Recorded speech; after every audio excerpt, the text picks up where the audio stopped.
Vamos a hablar de depresión en el medio escolar. No, ya vamos a dejar un poco el tema de alimentación y nos vamos a meter en depresión.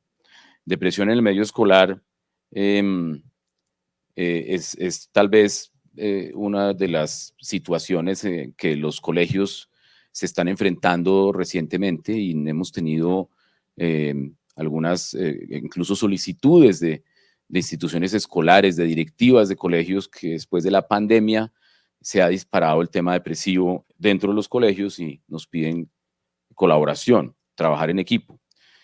Entonces creo que parte de eso que hemos hecho y que también está pues como en las recomendaciones de lo que se puede hacer o no en un colegio es lo que traemos hoy. Me parece muy importante que lo compartamos. Este mejor.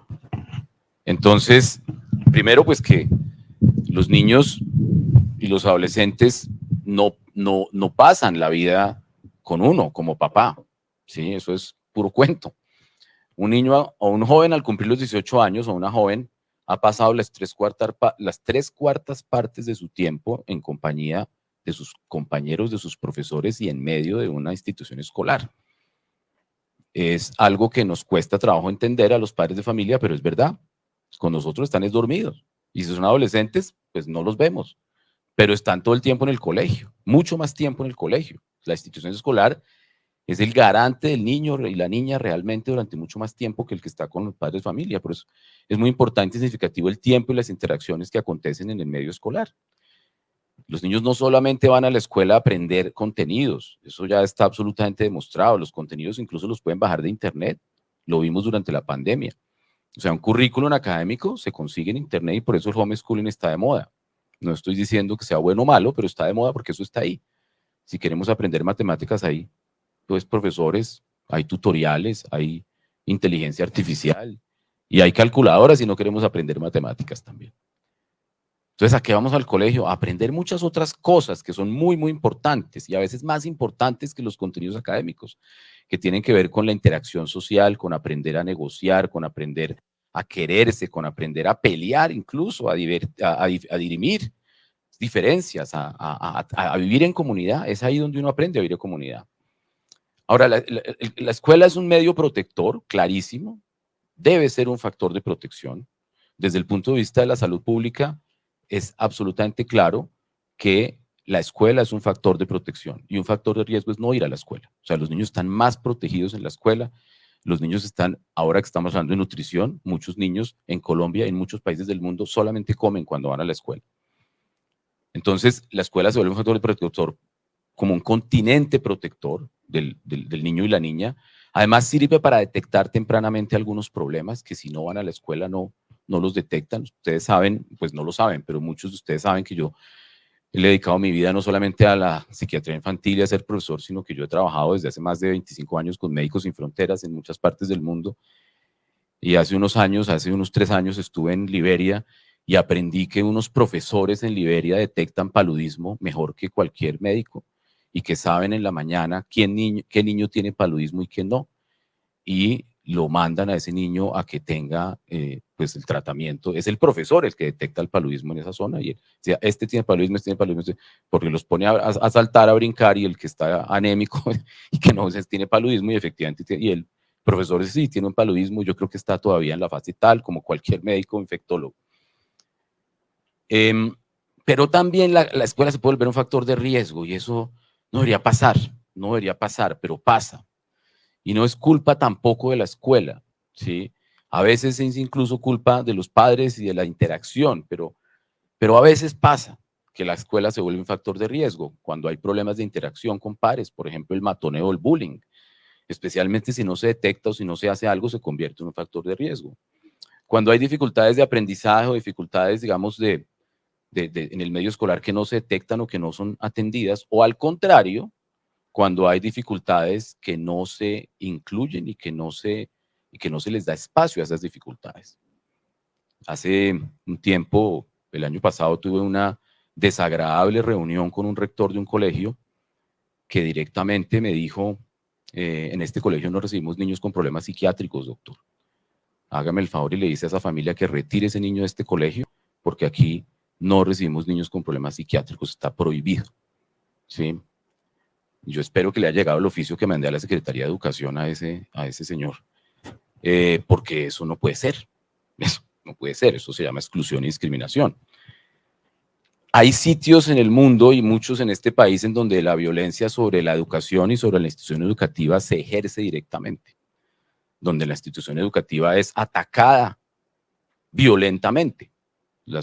Todos sabemos que en un país en conflicto como Colombia, la escuela tiene la misma protección que tienen los hospitales dentro del derecho internacional humanitario. O sea, las escuelas no deberían estar involucradas en ningún conflicto.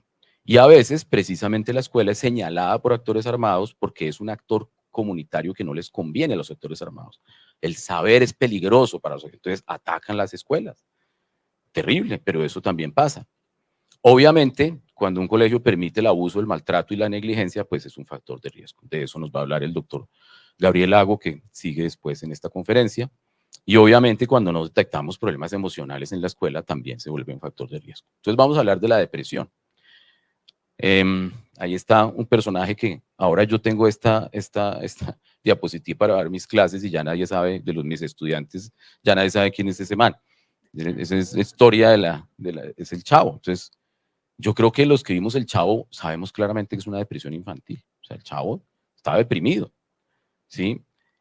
Cuando yo doy esto, claro que ya no, ustedes son padres de familia, me entienden porque ven el Chavo, es porque la depresión infantil es muy distinta a la depresión de los adultos. Por eso es que uno sabe que el Chavo estaba deprimido, ¿sí? ¿Por qué? Porque la depresión infantil no necesita estar permanentemente llorando, permanentemente, no es como la que nos puede dar a los adultos. Los niños no se deprimen igual que los adultos, se deprimen de manera distinta y por eso nos cuesta trabajo entender que la depresión de los niños aparece, ¿sí? Claro que la depresión no es normal, no es normal la depresión. Y eso es lo primero que tenemos que a veces explicar en los colegios, porque a veces cuesta trabajo que entiendan algunos maestros, algunas instituciones, cuando hablamos de depresión, no estamos hablando de tristeza. Aquí hay una diferencia entre esto, ¿sí? Esto será tristeza o depresión. Neymar consolando a James cuando nos metieron el gol y nos sacaron del Mundial. Pues yo diría que es tragedia, ¿sí? Pero esto es tristeza, ¿sí? Hay mucha gente, incluso académicos, que niegan la depresión y que dicen que la depresión no existe. Y eso es falso, totalmente falso. La depresión existe. Hay gente que ha escrito libros diciendo que la depresión no existe. La depresión, por supuesto que existe. Y la depresión no es normal. Y la depresión no es un invento. Y los niños sí se deprimen.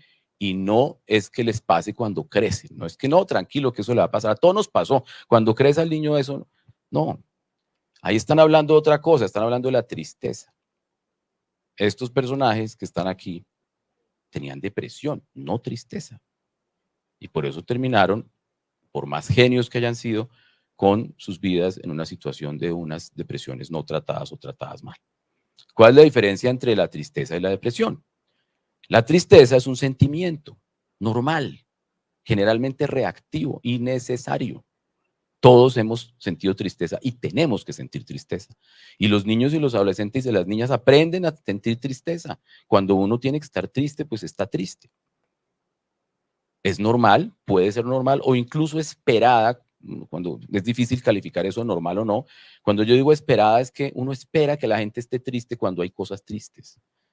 Se tienen que poner tristes los niños y las niñas cuando hay una noticia triste, cuando hay algo que pasa, cuando están enfermos, cuando muere un familiar, cuando muere una mascota, cuando es tristeza.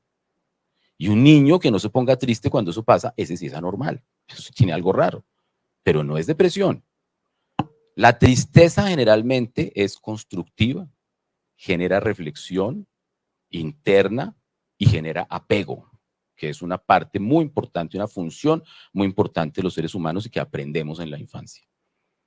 Y generalmente la tristeza se acompaña y normalmente la tristeza pasa con compañía, porque cuando uno está triste y cuando los niños y niñas están tristes buscan compañía y la compañía es un buen apaciguador, mitigador de la tristeza y por eso la tristeza es constructiva, porque la tristeza le enseña a uno desde chiquito, cuando uno está triste, ¿qué hace uno? Busca a alguien que lo acompañe, busca a alguien con quien compartir esa tristeza. La depresión es todo lo contrario, todo lo contrario.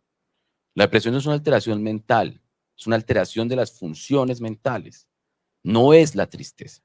La tristeza es otra cosa. ¿La tristeza se puede volver depresión? Sí, a veces la tristeza se convierte en depresión, especialmente en una cosa que se llama un duelo patológico, cosas, pero no necesariamente, especialmente en los niños y los adolescentes, no necesariamente es. ¿La depresión es una enfermedad? Sí, claro que la depresión es una enfermedad. La depresión es una enfermedad, está clasificada como un trastorno o como una condición mental en todos los sistemas de clasificación, es un diagnóstico. La depresión no es un sentimiento, la depresión es un conjunto de signos y síntomas, pero no es un sentimiento. La depresión es una sintomatología que no trae nada bueno. La depresión no enseña. Eso no es cierto. Gente, no, es que es bueno que los adolescentes se depriman porque eso les enseña. No. Es bueno que se frustren y que aprendan a resolver problemas. Es bueno que tengan tristeza y que miren a ver quién los acompaña para resolver la tristeza. Es bueno que reflexionen sobre sí mismos, pero que tengan depresión no es bueno para nada. Y además se debe tratar, porque la depresión aísla al individuo, no busca el apego. La tristeza sí. La depresión no, la depresión los aleja, los aísla, no quieren buscar a nadie, los niños y cuando están deprimidos, no quieren ir a hablar con nadie, no quieren que nadie los contente, nada de eso no es tristeza, eso va más allá. Y toda la desinformación a lo largo de la depresión, y a propósito de la depresión, lo que es un mecanismo de defensa que tenemos los seres humanos de negar lo que nos duele. Nosotros negamos lo que nos duele, lo que nos amenaza. Por eso hace carrera todas estas publicaciones de que la depresión no existe. Hace unas semanas, no, hace ya unos meses se publicó un artículo en la revista de psiquiatría biomolecular o algo así, en donde decían que habían encontrado que la depresión no era cierta y que era mentira porque encontraron que la vía serotoninérgica no tenía tanta evidencia como se había sospechado. Primero, eso no lo habían encontrado en esa revista, eso se sabe hace más de 10 años. Pero eso no quiere decir que la depresión no exista y eso no quiere decir que los metabolitos de la serotonina en la depresión endógena sean los únicos responsables de las causas biológicas de la depresión. Eso es, lo que encontraron es que unas de esos metabolitos no se encontraban permanentemente en todas las personas, pero es que la vía serotonínrica no es la única vía de la depresión y eso no quiere decir que la depresión no exista. La depresión, por supuesto que existe. Y existe en todo el mundo. En todo el mundo los niños y los adolescentes han sufrido de situaciones que afectan, como este mapa que muestra cómo no se están cumpliendo los países donde no se cumplen los derechos fundamentales de los niños, las niñas y los adolescentes, pues tienen más depresión. En Colombia, los niños y los adolescentes, según la encuesta nacional de salud mental, han tenido bastantes dificultades asociadas a nuestra propia historia, muchos de esos relacionados con el conflicto armado. Es clarísimo que las cifras de depresión y ansiedad en los niños víctimas de desplazamiento, niños que fueron, digamos, en la encuesta nacional mental, familias ubicadas en sitios en donde había conflicto tenían muchos más problemas. En niños pequeños la depresión existe, ¿sí? En las encuestas nacionales de salud mental mostró que hay muchos problemas de salud mental en los niños y los adolescentes. Uno de esos es la depresión. En niños menores no es tan frecuente como en adolescentes, que sí es el trastorno mental más frecuente en la adolescencia, para un total casi del 2% para depresión mayor, 2,4% para cualquier trastorno depresivo y cualquier trastorno afectivo casi el 3% y para cualquier trastorno mental del 7,2%. Es bastante alto. O sea, en Colombia, niños y adolescentes con depresión existen mucho más los adolescentes, pero decimos que es el país más feliz del mundo, que estamos muertos de la risa y que somos felices, ¿no? Entonces, uno mira la serie y dice, pero ¿por qué no somos felices? ¿Por qué somos, cuando nos hacen la encuesta en la salud mental, punteamos alto en depresión, pero cuando nos preguntan, ¿Colombia es feliz? Sí, claro que es feliz, somos el país más feliz del mundo.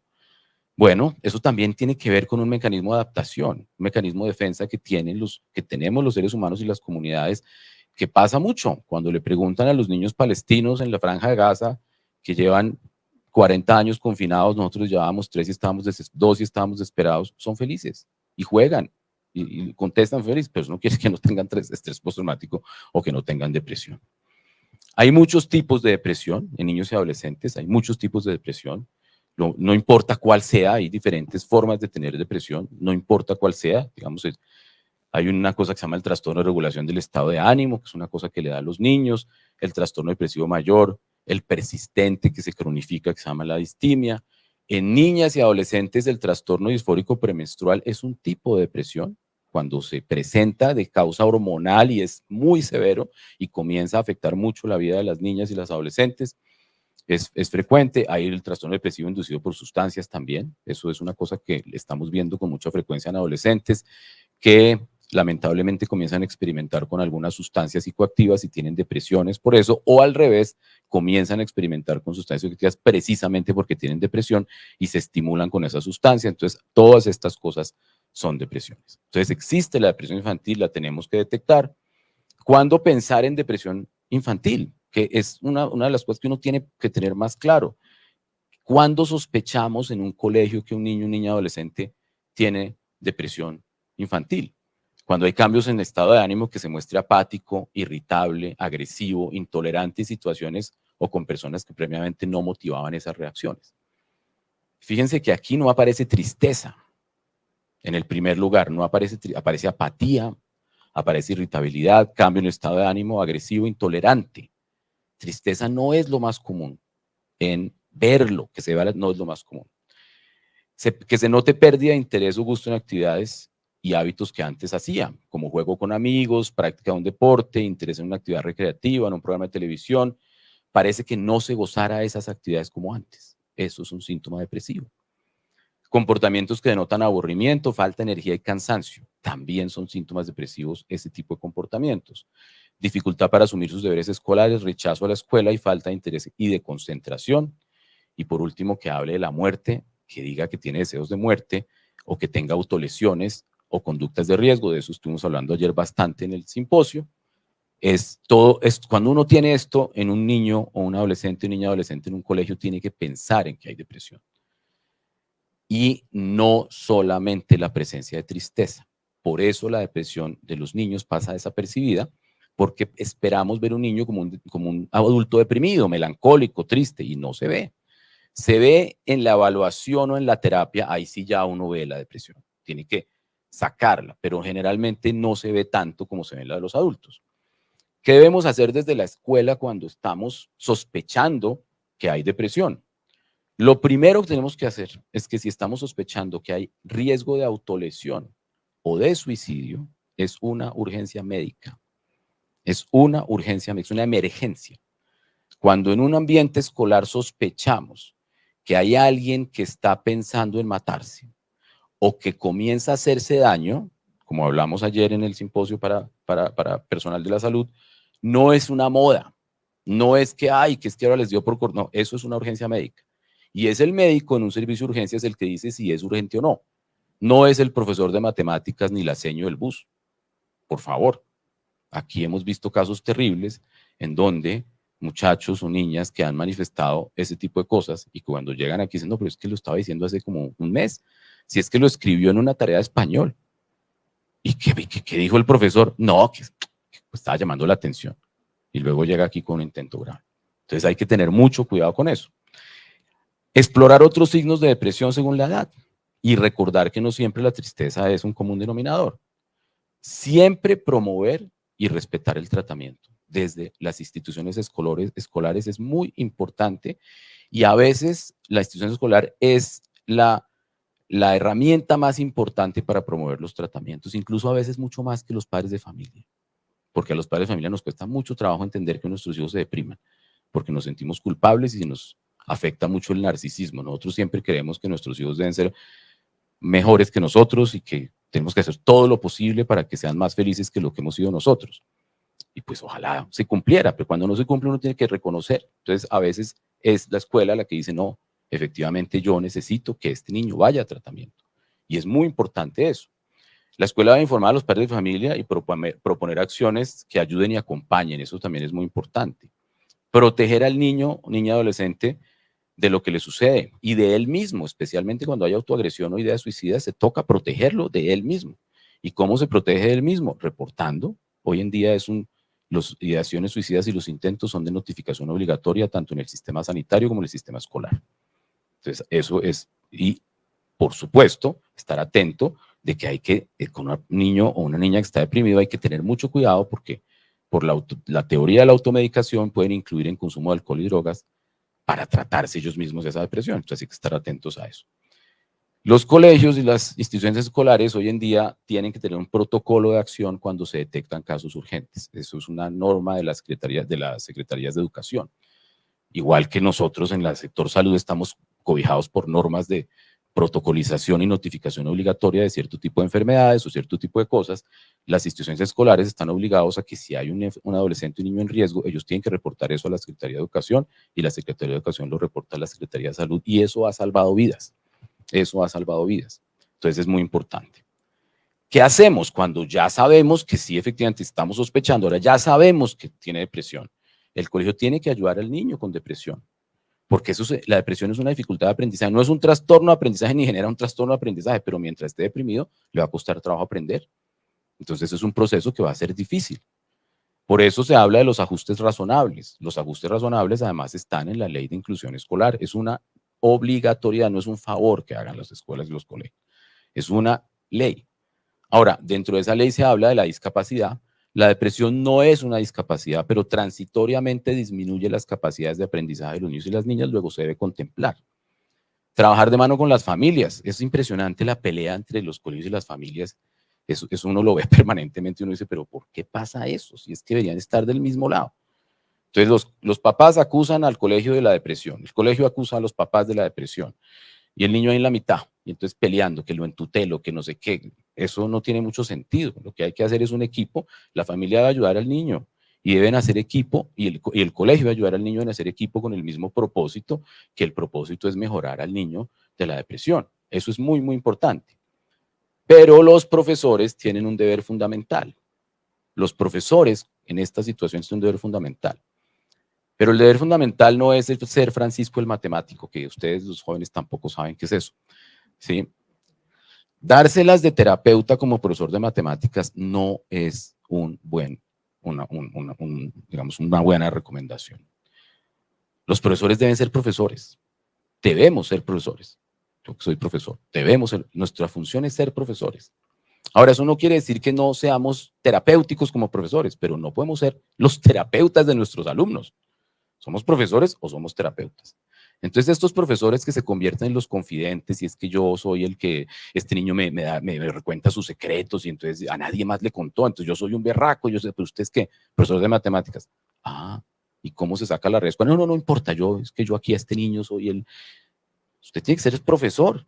Ahora, si el niño está deprimido, mire a ver cómo adapta sus estrategias pedagógicas para que este niño que está deprimido pueda aprender, o cómo le hace la evaluación diferente, o cómo posterga esa evaluación, pero no se ponga a hacerle terapia, por favor, porque hay muchos casos en donde incluso colegios se han metido en líos legales serios por desenlaces que han sido no tan buenos, porque un profesor le guardó el secreto al niño que estaba siendo abusado, que estaba consumiendo drogas, que se quería morir, y el profesor haciéndole terapia en el salón de clase después de la clase de matemáticas, porque es que yo soy el berraco psicólogo. No, hermano, vaya, estudie psicología y haga terapia. O el psicólogo, si quiere ser profesor, pues vaya a estudiar matemáticas y haga clase de matemáticas y ya, cada uno en lo que le toca. Los profesores deben ser flexibles, estás dispuesto a hacer cambios, ¿sí? Modificaciones y acomodaciones según el caso. No son permanentes, no estamos hablando de un niño con un trastorno de aprendizaje, es transitoria. Tienen que tener entrenamiento y preparación, ser consciente de la complejidad del caso desde la función como maestro. Ojalá con una buena comunicación entre colegio y casa, ser muy creativos, buscar métodos que incentiven el trabajo de esos niños o incluso el tiempo de esos niños en el colegio cuando están pasando por ese proceso. Buscar trabajo en equipo, manejar los tiempos es muy importante. Los niños con depresión tienen una dificultad en la noción de la percepción del tiempo que hace parte de la depresión. Entonces el tiempo pasa mucho más despacio. Y si le exigen de la misma manera que los demás, ese niño no va a poder rendir. Y a veces incluso es mejor decir, bueno, vamos a hacer esta exigencia cuando vuelvas, cuando estés mejor o cuando, en el caso de que, por ejemplo, pues los hemos tenido hospitalizados, modificar las tareas, ser comprensivo, pero no tener lástima, o sea, no expresar lástima. ¿Qué no debe hacer una institución escolar con un niño o niña con depresión? Es muy importante, tal vez esta es la parte más importante de esta charla. ¿Qué es lo que no se debe hacer? Primero, ignorar la depresión, pensar que no existe, considerar que ya se le va a pasar. Esos profesores que dicen, ay, no, pero usted qué depresión va a tener si es que usted lo tiene todo. Eso es lo peor que le pueden decir a un niño deprimido. porque es que él ya sabe que no debería estar deprimido. Depresión yo que estoy debiendo la vivienda del apartamento, ¿no? Eso no ayuda para nada, ¿sí? O minimizar el riesgo, ¿no? Es que está llamando la atención. No preguntar por autolesiones o por planes suicidas, no sospechar riesgo suicida. Es muy importante, se salvan vidas. Ayer hablaba el doctor Rodríguez en su charla muy interesante que se llamó, para los que no estaban, sí se habla de Bruno y sí se habla del suicidio, sí se habla. Pero no es que se hable de cómo se va a suicidar, se habla es para preguntar si hay ideas suicidas, es muy importante y de esa manera salvan vidas. No se culpabiliza al niño deprimido, no se culpabiliza, no es, si ve por qué le pasó eso, es porque como usted no es pilo y como no estudia, entonces ahora se rajó y por eso está triste. Póngase las pilas, hermano, como uno. Pésima, pésima recomendación, ¿sí? O pensar que eso es normal a esa edad y que ya se le va a pasar. Los consejos o recomendaciones muy banales o simplistas hacen mucho daño. Cuando un niño, una niña, un adolescente está deprimido, no tiene energía, no tiene la voluntad, no le funciona. Entonces, eso de, pero tú puedes, pero es que tú eres berraco, pero es que con esa pereza, eso lo pone mucho peor, porque claro que él quisiera, pero no puede, porque la depresión no lo deja, ¿sí? O acciones que culpabilizan o incrementan el estrés, como lo que debes hacer es estudiar más y por eso te vamos a exigir más, ¿no? En la depresión. Entonces vamos a exigirle más. Eso no puede ser, ¿sí? Excluirlo del ambiente escolar, como este rector de ese colegio que me decía que niños con diagnósticos psiquiátricos no merecían el derecho al colegio, por lo menos en ese. Eso, pues, además es ilegal, pues eso es una ausencia de cumplimiento de un derecho humano. Incrementar la exigencia académica, social o deportiva, ¿no? Creo que el otro día tuve la oportunidad también de hablar con un colegio en el que efectivamente un niño que estaba pasando por un proceso depresivo, que pues que estuvo hospitalizado y que cuando salió le hicieron el ajuste razonable de que iba a ser el campeón, el capitán del equipo de fútbol y lo sacaban de las clases. Les pareció chévere que fuera el capitán del equipo de fútbol sacándolo de las clases. Entonces no iba al colegio y no tenía las capacidades para ser el capitán del equipo de fútbol, perdieron la copa y todos los demás, mejor dicho, lo bullearon porque él no podía ser el capitán, porque no sé dónde se les ocurrió hacer eso. Obligar a realizar actividades académicas, sociales o deportivas de la misma manera que antes no está bien, porque no tiene la energía para hacerlo. Aplicar medidas disciplinarias a sus síntomas depresivos es terrible. El manual de convivencia de un colegio se debe cumplir, pero cuando un niño está pasando por una depresión, si ustedes miran los síntomas que les dije antes, pues están todos en el manual de convivencia y entonces lo van a echar. Entonces, ¿qué es lo que se debe hacer? Transitoriamente, ese niño o esa niña, no quiere decir que puedan hacer lo que se les dé la gana, no, pero se debe modificar las consecuencias del manual. Las consecuencias del manual. ¿A qué me refiero con eso? El manual de convivencia califica como falta grave tal cosa, como falta, eso no hay que modificarlo. Pero las consecuencias que se aplican a un niño que está pasando por un proceso que no es culpa del sí. Lo que pasa es que no se le debe decir al niño o a la niña que se modificaron, eso lo hace el colegio. El colegio dice, mire, este niño está irritable, está desesperado, está estresado. Viene al colegio y estamos tratando de ayudarlo, está muy mal. Entonces está contestando mal, está contestando feo, está siendo grosero con sus profesores. Eso no está bien. Entonces, ¿tiene derecho a hacerlo y lo vamos a felicitar? No. ¿No le vamos a llamar la atención? Tampoco. Sí hay que llamar la atención, hay que decirle, hey, esto no se hace. Pero después de la tercera lo llamamos a conferencia y luego a suspensión y luego a expulsión. Eso es lo que no se debe hacer. Pero no hay que contarle, ¿sí? Es así como se modifican las medidas disciplinarias del manual de convivencia. No se expone públicamente o se ridiculiza su situación. Hay lamentablemente instituciones escolares en donde se publica. No, es que como Carlito está con depresión, entonces no jueguen con él porque entonces nos demandan. ¿No? Todo el colegio sabe entonces que él está con depresión. Es que esto tiene un tema de confidencialidad también. Y la última recomendación es que los niños no van al colegio a que los traten y les den tratamiento. No van a que los traten. O sea, uno no pone su niño al colegio para que le den tratamiento para su depresión, para su déficit de atención, nada. No pone al niño al colegio para que vaya a estudiar y aprender. Y los colegios que se ponen en ánimo terapéutico, que además eso se volvió un negocio que no debería ser, pues lo que terminan haciendo es que no hacen ni lo uno ni lo otro. No hacen ni lo uno ni lo otro. Ah, pero cobran, ¿no? Entonces, a nivel individual, el maestro que se las da de terapeuta tampoco está bien, tampoco está bien. De hecho, por ejemplo, Un psicólogo escolar debe saber de psicología clínica, pero debe ser sobre todo psicólogo escolar. No reemplaza al psicólogo clínico. Debe saber, por supuesto, que es un diagnóstico, pero el rol terapéutico no debe exclusivamente basarse en el colegio porque no es el sitio donde se basa. Y la familia, por supuesto, pues muchas cosas se deben hacer, promover la comprensión de los síntomas, promover la observación y el seguimiento del tratamiento.